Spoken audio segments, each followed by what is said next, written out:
Olivia June is the founder and CEO of Hey Vina, the friend-finding app for women that connects, celebrates, and empowers women by helping them build their tribe, one right swipe at a time. Everyone, please give a warm Build Brunch welcome to Olivia June.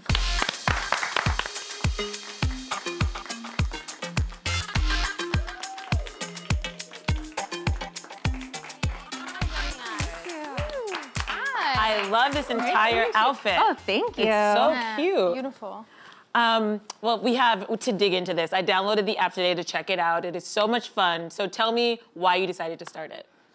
Well, I made this app because I myself found in a position where I was moved to a new city after college, and suddenly I was like, wait, how do I meet people? Yeah. And there were tons of websites and things to do to find a date, but then I was like, I really want my girls. Like, I want to go to brunch. I want to go to yoga. I want someone to go get a mani-pedi with. I want someone to decompress, like, what happened last night? And so, you go to those places where you're, like, out and you're hitting on some girl in the bathroom. You're like, hey, girl, you look really cool. I like your outfit. Like, and I just do you, basically. Do you have a hair tie? And, like, you get each other's number, and then the next day you're like, oh, I can't text her. And that's too weird. Yeah. And so I was trying all these different things. I was volunteering. I was like asking friends for introductions, but it was really just not finding me like my people. It was getting me some people, but I really wanted, the difference between like your friends and then just like some people Yeah, duh, my friends and these guys. Right? And so I had been working in tech for a while, and I was like the only woman in some tech startups, and it's kind of a weird position to be in, and I was like, I really, really need some girlfriends. And so I started throwing wine parties, and every month we'd have about 100 women come out to a wine bar somewhere in San Francisco, and we were finding all these great things like jobs and like travel and roommates and deals and all these things. And I was like, this is actually really amazing. But how do we do this when everyone's moving to London or New York or LA, or we're traveling, and like, how do we keep doing this? And so I decided to start building tech. So that way we could take the dating app experience, but flip it on its head and make it all about women, all about women's empowerment, and have a community of people who are there for what you want too. Like, everyone there is showing up because they want to meet new people also. Yeah, and you had 100,000 downloads in the first week, so obviously your instincts were right. And I do know, like, in our culture, there's all this emphasis on squad, and like, do you think that that's probably helped people be interested in your service? I think we're finally waking up to the fact that we have really emphasized our careers and like our personal well-being, but what a really important ingredient to that is the people we surround ourselves with. And it makes a huge difference. And I really felt that, and I know that many other people have felt that. And so by building something that really allows us to take care of like our whole selves, not just like eating well and working out and finding our dream job, then we can actually have our dream lives. Definitely. That's so cool. So the app has connected over 5 million new friends. Do you have any success stories, like cool people who came to you and were like, we started on the app? Yes, so many. We get so many good stories. There's actually a couple of women in New York that I love their story. One of them, they lived here for quite some time, and she was just looking to meet some new people. The other had just moved here from London, and she with her boyfriend, and they found each other on the app, and met, became best friends, started exploring their neighborhood and going out and like kayaking, and we have all these pictures of like really cute with milkshakes. And then her boyfriend proposed, and she asked her Vina friend that she made from Vina to be one of her bridesmaids. Wow.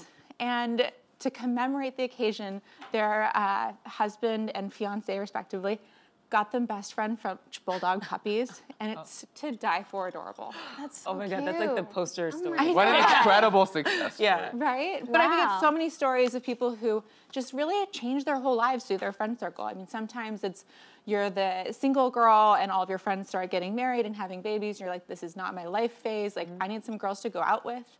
And then there's the other side where you're like really changing your life to, focus on sobriety, or start working out a lot, or you just realize that the people around you aren't necessarily like the right people for you to have the life that you want. Well, speaking on that, can you talk about, there's like kind of this loneliness epidemic happening and how it affects mental health. Can you kind of talk about that for a little bit? Yeah, so the US Surgeon General actually named loneliness as the #1 health epidemic in the United States. And so 46% of Americans actually identify as sometimes or mostly lonely most of the time. That's a huge, huge deal. And I think that's been something we've been really afraid to even admit to because the word lonely is scary. But it's really no different from being dehydrated or sleep deprived. It's just a basic human need. You have to talk to people. You have to get vulnerable. And it actually really contributes to our lifespan. Right. So people who are feeling lonely constantly actually get sick more often. People who have really good social connections and spend a lot of effort in them actually recover from cancer at a much greater rate. They actually survive and live longer with HIV or AIDS. They actually don't get sick as often. So this is a really big, important thing. It actually affects your lifespan by 30%. So if you don't have friends, you're actually less likely to live about 30% less long. Oh my God. I'm so glad I have friends. Yeah. I feel like I need I'm glad I met you guys. Yeah. More friends. Like just so I live longer. Watching this and being like, I'm a loser and I'm gonna die. No. Because I'm serious. Like all you have to do is like get out there and like download the app. But speaking of which, because I always like meeting new people, making new friends. But why do you think it's so hard for adults to make friends? So hard. Even though most of our adults, like our parents' friends, they met when they were in their 30s or 40s. But like we still think all our friends are from high school and college and that's it. Oh, so yeah. how do we make more You friends? think that. I think that. I don't think that. I try not to think that, but it's hard. Well, some of that is that we think that it should be easy. Like we have the perception that making friends should be easy, and it's not. And like just admitting to ourselves that it takes work and it takes effort and energy, and like not every person you meet is going to be your best friend, and just being okay with that is like the first thing. And the other thing is, statistically, we lose more friends than we gain. Like as we go through adults and like our lives go through dramatically different paces. Like we go different jobs, we travel, we start families, we don't start families. There's all these different things that happen, and suddenly you're out of pace with the people that you grew up with. And that really starts happening only in adulthood. Otherwise, you kind of in a constrained situation where you're all, going to school and like doing all these activities, and it's all really bringing you together. Yeah. You started Vina on your couch. No marketing budget. It turned into an app that's trending in the app stores. Like, what would be your advice for any hopeful entrepreneur out there? So I think there are two really important things that I can offer here. One that I felt that I did that really changed everything was eliminating the concept of trying. Like, I'm not trying to do something. You are either doing it or you're not doing it. And so really focusing and just stopping using the word trying. I'm not trying to create an app. I'm not trying to create a business. I'm doing it. And all of us, like, we need to keep in that mentality, because what that mentality is, it's what our lives become. Yeah. And then the other piece of advice, I think, is really don't be afraid to share your ideas. Everyone gets really afraid that, like, oh, I have this like brilliant idea, and now what am I going to do with it? I can't share it or else someone might steal it.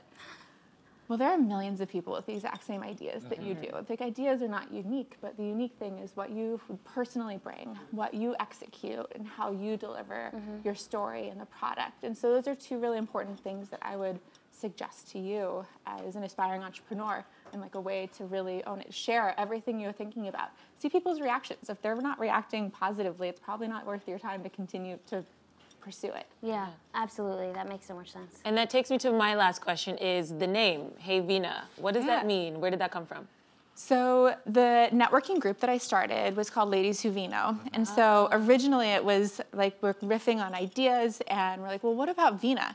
And so I Googled it to make sure it didn't mean anything weird. Always do that. Yeah. That's another piece of entrepreneurial advice. But the really beautiful thing is it actually directly translates to female friend in Icelandic. And so one of the things in society that we're really missing is a really good word for the strength of the relationship between women. We call our female friends girlfriends. But what that really we're seeing in the LGBTQ community is wanting to take that word back to mean the romantic relationship I have with another woman. And so what I really saw we needed in society was a word to say, hey, this is like a girl that's really important to me. She's my friend, and like, this is my Vina. And so by using this word that's really powerful, it really just directly means it's like amiga. And so that's why we use the word Vina. And so I hope you all are my Vinas. Yeah. You my Vina. Yes. Honored. I love that you're going to help us find friends and expand our vocabulary. Olivia, thank you so much for joining us. It's so exciting.